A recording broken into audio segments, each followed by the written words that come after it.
Welcome back. In this video, we'll focus on the key ITTOs, the inputs, tools, techniques, and outputs used in the risk management planning process. We'll also discuss why risk management planning is critical for project success and explore the key consideration like the risk appetite, the tolerance, and the role of stakeholders when managing risks.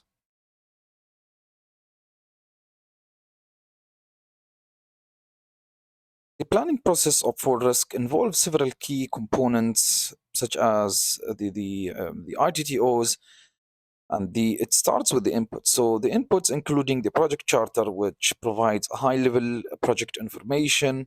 Also, you have the stakeholder register, which identify those who may affect or be affected by these risks. The EEFs, or the enterprise environmental factors and organization process assets, the OPAs, which offer guidelines, historical data, and policies.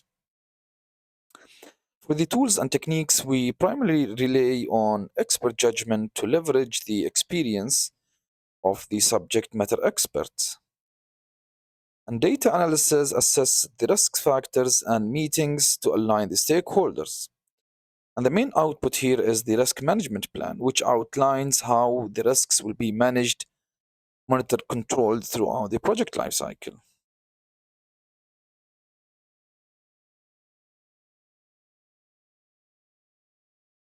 The importance of having a risk management planning. So, risk management planning is crucial because it helps identifying potential risks early in the project, enabling a proactive responses.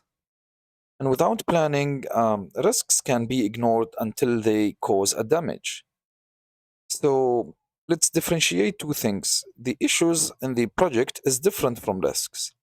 Issues where means the bad things which has happened in the project without having, let's say, or it's not been identified as risks, and it happened and it impacted the project, so we consider that as an issues. But in case of risks, so risks, when you identify this risk and you put a mitigation plan, then you have to implement the risk response like mitigating or transferring, accepting or avoiding. And then that, in case of that risk happened without, let's say, implementing the risk responses, and then it become an issue.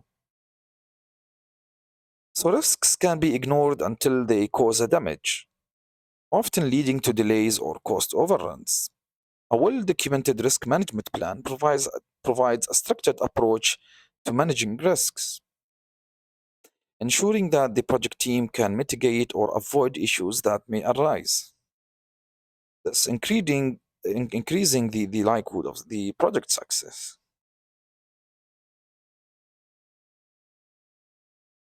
Two important concepts here, including the risk appetite and tolerance. These are two essential factors in planning risk management, are risk appetite and risk tolerance. Risk appetite refers to the level of risk an organization is willing to accept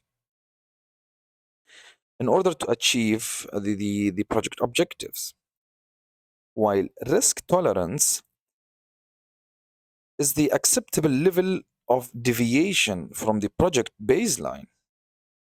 So, understanding these factors is critical for crafting risk responses and deciding whether a risk should be avoided, mitigated, transferred, or accepted.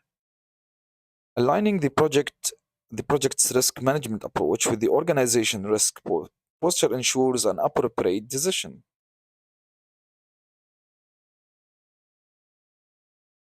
When it comes to stakeholder involvement in risk management planning, stakeholder plays a critical role in risk management planning, and their involvement ensures that all of the potential risks are identified, prioritized from multiple perspectives.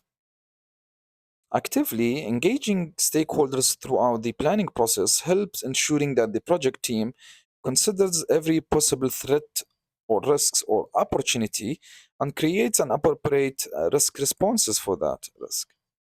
Moreover, stakeholder involvement encourages buy-in and making it more likely that the proposed risk management strategies will be supported throughout the project.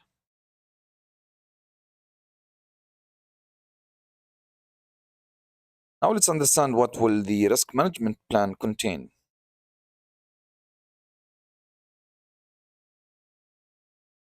The risk management plan includes several key components, like the risk management strategy, which sets the framework for how risk will be handled. The next key component here is the risk identification process, which outlines how and when risks will be identified.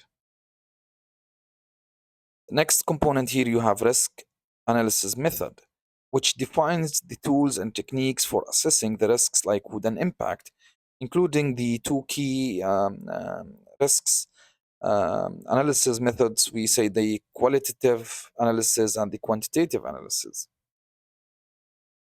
The last component we have here is risk response plans, which detail actions, or let's detail the actions to mitigate or manage the identified risks. These components work together to provide a comprehensive risk plan for managing all of these risks.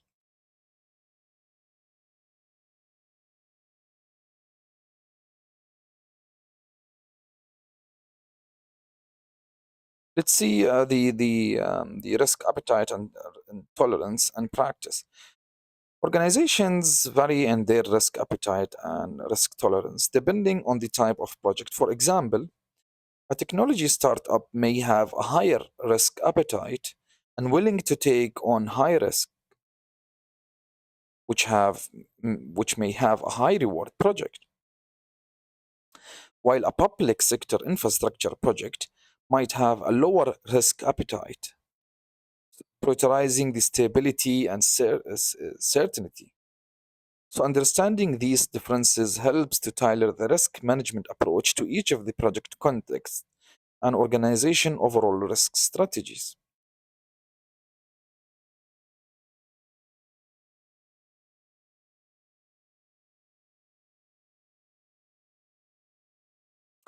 These tools that we already have covered in the earlier session, when we say that some of these important techniques, including the expert judgment, the data analysis, and the meetings. Expert judgment, like involving the subject matter expert, help you guide the risk management planning based on their experience. The data analysis, including the SWOT and Monte Carlo simulation to help identifying the risks.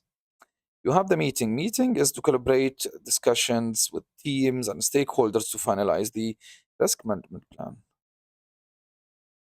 And here are the key outputs for the risk management plan. So the primary output of this process is the risk management plan and the risk register. Risk management plan is a document that guides the entire project risk management efforts. On the other hand, the risk register may be updated within initial risks identified during the planning process, laying the groundwork for more detailed risk management activities in later stages. So I think as the risk register contains all of the risks that's been identified in the project, it has all of these responsible who's gonna take an action on it with the action strategy, whether it's to mitigate, to transfer, and who will be taking that, let's say, mitigation strategy. This is the risk register. Uh, and let's summarize this session by saying planning risk management helps project teams to identify, assess, and respond and monitor risks in a structured and proactive way. And by creating the risk management plan, defining risk appetite and tolerance, and engaging the stakeholders, projects are will be better prepared to navigate the uncertainties. And this proactive approach minimizes the potential threats and maximizes the opportunities, ultimately increasing the likelihood of the project success.